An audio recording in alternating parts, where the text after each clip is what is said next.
नमस्ते बच्चों, आज मैं आप लोगों को क्लास 10 क्षितिज का पाठ कन्यादान, जिनके कवि ऋतुराज जी हैं, इसका मैं एमसीक्यू पढ़ाने जा रही हूं। और इससे पहले मैं क्लास 9, क्लास 10 कृतिका, क्षितिज, स्पर्श, संचयन, इसका मैं सारा वीडियो बना चुकी हूं। फुल एक्सप्लेनेशन, समरी और क्वेश्चन आंसर और हिंदी व्याकरण भी मैं पढ़ा चुकी हूँ। और सारे चैप्टर के मैं एमसीक्यू भी बना चुकी हूँ। तो उन सबको देखने के लिए आप ऊपर दिए गए आई बटन पर क्लिक करके देख सकते हैं, या नीचे दिए गए डिस्क्रिप्शन बॉक्स में देख सकते हैं, या प्लेलिस्ट में जाकर देख सकते हैं। और बच्चों, आप मुझे इंस्टाग्राम, फेसबुक और ट्विटर पर भी फॉलो कर सकते हैं। तो अभी हम लोग कन्यादान चैप्टर के एमसीक्यू पढ़ेंगे। इसमें कन्यादान चैप्टर के कुछ पैराग्राफ दिया गया है, उसके अंदर से भी आप लोगों को एमसीक्यू रहेगा और उसके बाद भी एमसीक्यू इसमें दिया गया है। जैसा कि आप पढ़े होंगे, कन्यादान चैप्टर में लिखा था, कितना प्रामाणिक था उसका दुख, लड़की को दान में देते वक्त जैसे वह उसकी अंतिम पूंजी हो।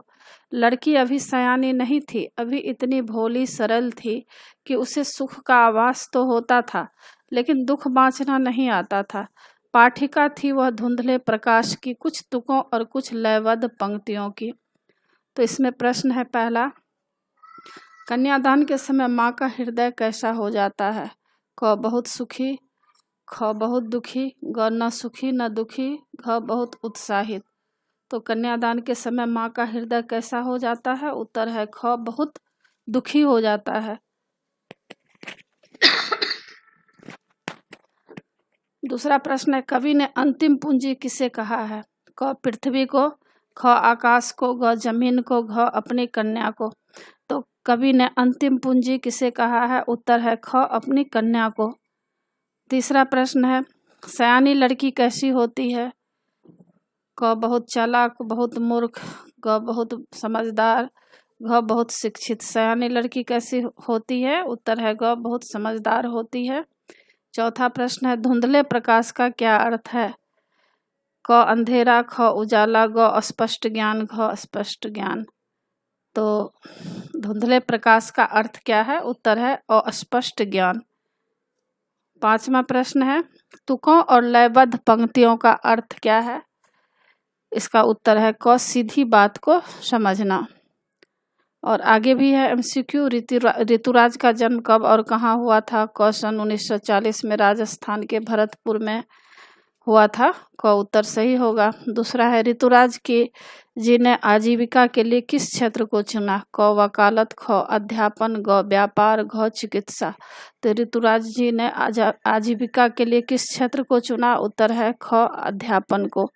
तीसरा प्रश्न है, कन्यादान कविता में माँ के दुख को प्रामाणिक क्यों कहा गया है?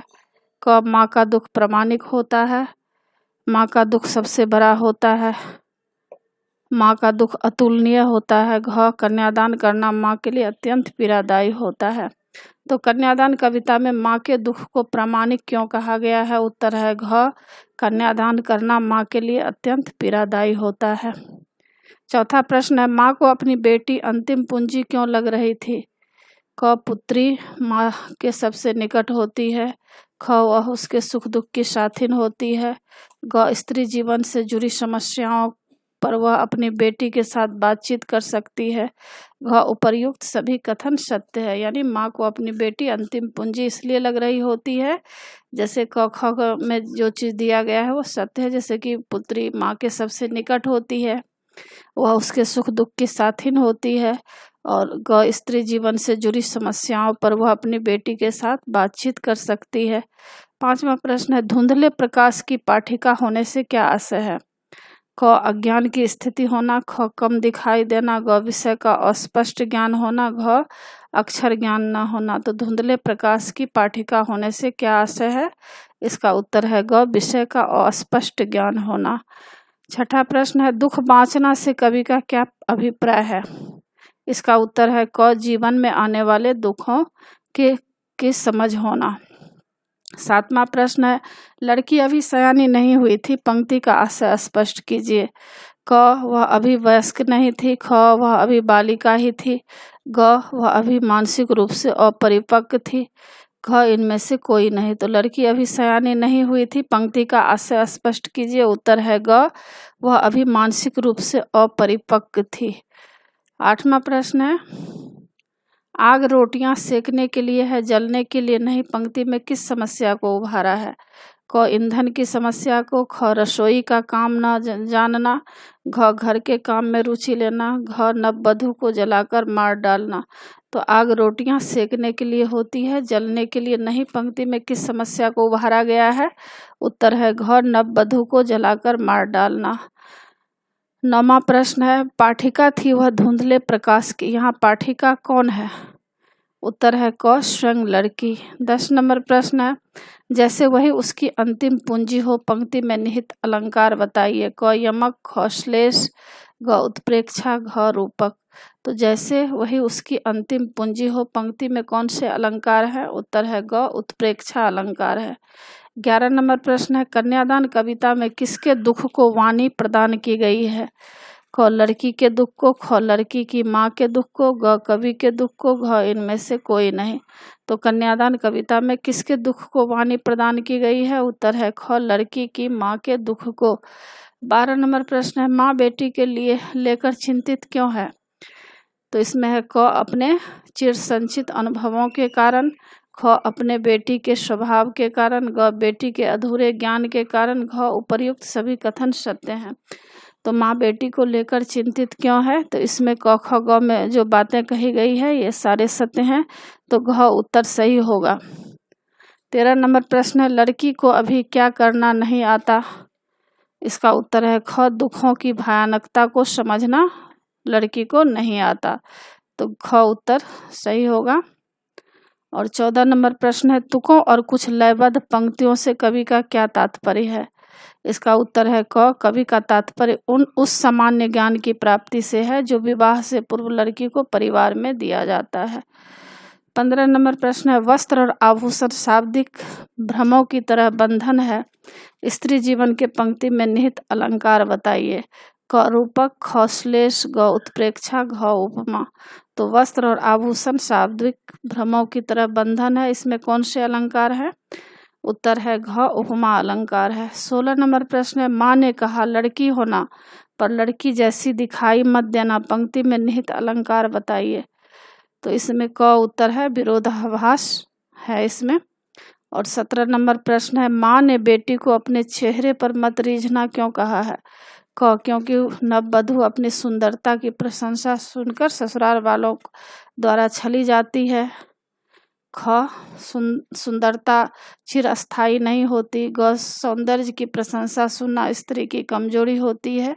तो क और ग कथन इसमें सत्य है। जैसे कि क में इसमें क्या कहा गया है, क्योंकि नववधू अपनी सुंदरता की प्रशंसा सुनकर ससुराल वालों द्वारा छली जाती है। तो क और ग में क्या है, सौंदर्य की प्रशंसा सुनना स्त्री की कमजोरी होती है। तो क और ग कथन सत्य है।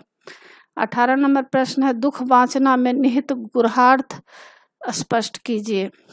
क दुख की पहचान, ख जीवन में आने वाले दुखों की जानकारी रखना, ग भावी जीवन के हर पक्ष की समझ रखना, घ उपर्युक्त सभी कथन सत्य है। तो दुख वाचना में निहित गुहार्थ स्पष्ट कीजिए। तो क्या क्या है इसमें, जैसे क दुख की पहचान होना, ख जीवन में आने वाले दुखों की जानकारी रखना, और घ भावी जीवन के हर पक्ष की समझ रखना। तो उपर्युक्त सभी कथन सत्य है, घ उत्तर सही होगा। और 19 नंबर प्रश्न है, आग और पानी की क्या विशेषता होती है? क ये जीवन देने वाले होते हैं, ख ये जीवन लेने वाले होते हैं, ग ये जीवन लेने व देने वाले होते हैं, घ उपर्युक्त सभी कथन सत्य है। तो आग और पानी की क्या विशेषता होती है? तो ये उपर्युक्त सभी कथन सत्य है, यानी ये जीवन देने वाले भी होते हैं, ये जीवन लेने वाले भी होते हैं, और ये जीवन लेने व देने वाले भी होते हैं, आग और पानी। 20 नंबर प्रश्न है, वस्त्र और आभूषणों को नारी जीवन में कैसा बताया गया है? क सौंदर्यवर्धक, ख शाब्दिक भ्रमों की तरह, ग शिक्षाप्रद, घ इनमें से कोई नहीं।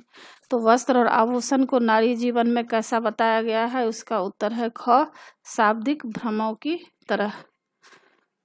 तो बच्चों ये 20 तक इसमें प्रश्न उत्तर थे, और 20 के देखिए जितने भी उत्तर हैं नीचे दिए गए हैं, मैं सारे उत्तर में टिक लगा दी हूँ। आपको कोई दिक्कत नहीं होगा। अगर आप देखना चाहें तो नीचे देख भी सकते हैं। और इसी के साथ पाठ की समाप्ति होती है। आशा है बच्चों आप लोगों को सारा पाठ समझ में आ गया होगा और एग्ज़ाम के लिए अच्छी तरह तैयार कर लीजिएगा। और बच्चों आप मेरे चैनल देवज नागरी को ज़रूर सब्सक्राइब कीजिएगा और सब्सक्राइब के बगल में बेल आइकन बटन है, उसे क्लिक कीजिएगा, लाइक कीजिएगा और शेयर कीजिएगा। कमेंट्स ज़रूर कीजिएगा कि आपको यह पाठ कैसा लगा। नए पाठ के साथ फिर मैं मिलूँगी बच्चों। धन्यवाद।